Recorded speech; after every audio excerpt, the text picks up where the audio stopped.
The 5 o'clock p.m. trap. If you feel completely drained the moment you finish work, you need to stop resting on your phone. The secret to reclaiming your life isn't a complex morning routine. It's a 10-second shift in how you cross your front door. We've all been there. It's 5 o'clock p.m., and you tell yourself you just need 5 minutes on the couch to recharge. But those 5 minutes somehow turn into 3 hours of mindless scrolling. Before you know it, it's 9 o'clock p.m., you're still in your work clothes, and another evening has vanished into the dead zone. This isn't just lost time. It's the high cost of the post-work slump stealing your long-term goals. There is a massive contrast between the person you want to be and the person the algorithm wants you to be. Today, I'm showing you the 10-second rule. This psychological circuit breaker reclaims 28 hours of your life every single week.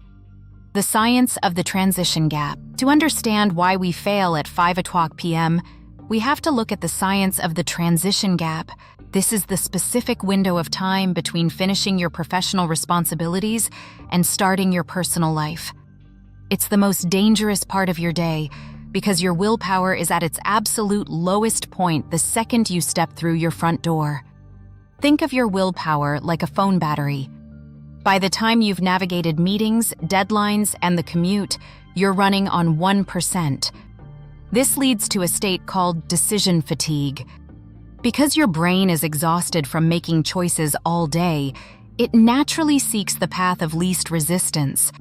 Scrolling through a feed requires zero cognitive effort, so your brain treats it like a safety net. In Japanese aesthetics, there is a beautiful concept called ma. It refers to the sacred space or the gap between two actions. In our modern lives, we've lost our ma. We crash from one thing into the next without any intentionality. Your brain is desperately searching for a completion signal to mark the end of the workday. Without a planned transition, you find that signal in the blue light of a screen. This leads us directly into the fake rest trap. You think sitting on the couch is helping you recover, but the data shows that passive consumption actually leaves you more exhausted.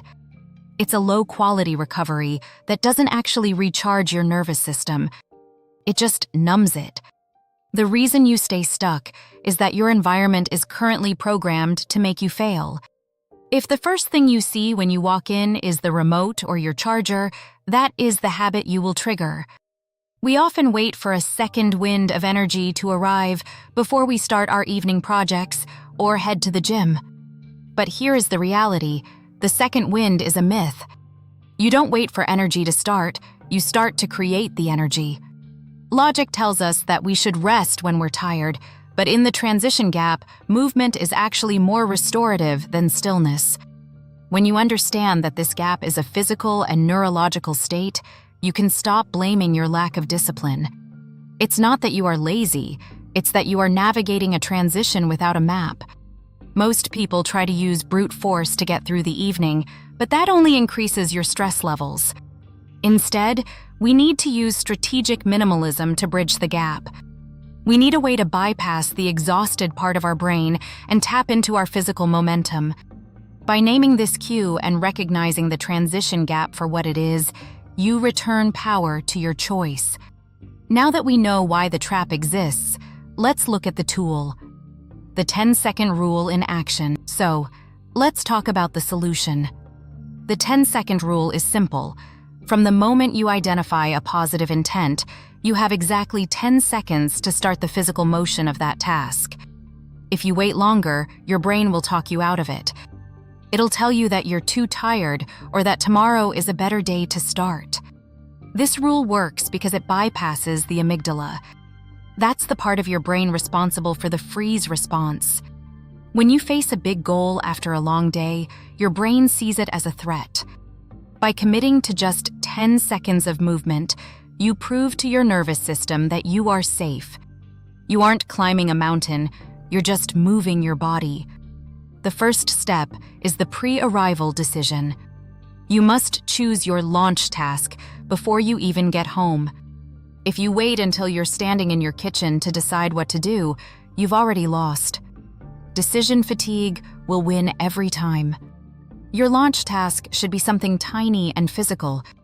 It's not write a chapter, it's open the laptop, it's not work out for an hour, it's put on my gym shoes. By narrowing your focus to one microscopic start, you remove the mental weight of the entire project.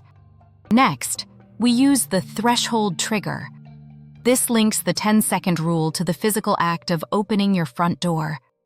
The door handle is your cue. The moment you turn that key, the clock starts.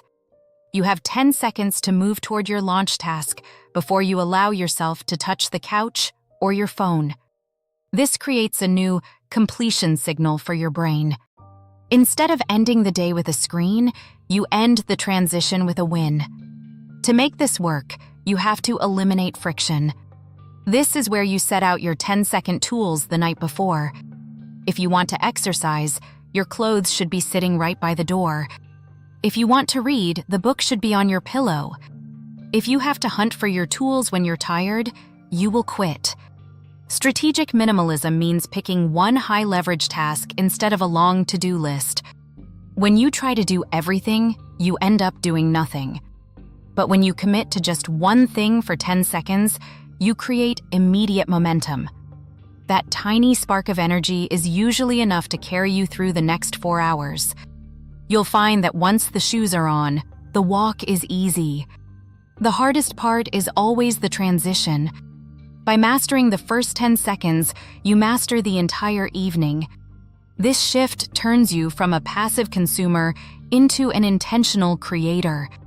It sounds almost too simple to work, but the transformation happens the moment you stop thinking and start moving. Reclaim your momentum. The key takeaway is that your evenings don't belong to the algorithm. They belong to you.